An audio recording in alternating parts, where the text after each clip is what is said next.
Labą vakarą, su jumis sveikinasi Gabija, tiesiogiai iš Turkijos įvairių prekių tiekėja bei drabužių pardavėja. Šį kartą neišdrįsau savęs nufilmuoti, nes iš tikrųjų, nežinau, turiu baimę save filmuoti ir šnekėti prieš kamerą.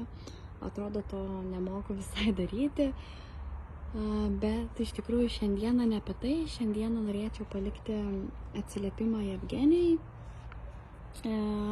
Noriu padėkoti visų pirma Evgenijui už tai, kad sužinojau labai daug naudingos informacijos, ko tikrai seniau nežinojau. Dėka Evgenijaus pardavimų skaičius patrigubėjo. Ačiū tau už rūpestį, patarimus, kantrybę.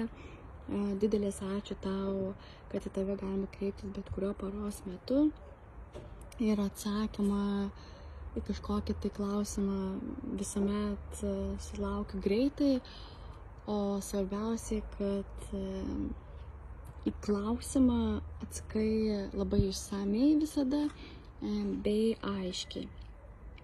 Ir dar kartą tau ačiū ir iš tikrųjų sakau, kad labai džiaugiuosi, kad atradau tave ir tiesiog malonu su tavim bendrauti.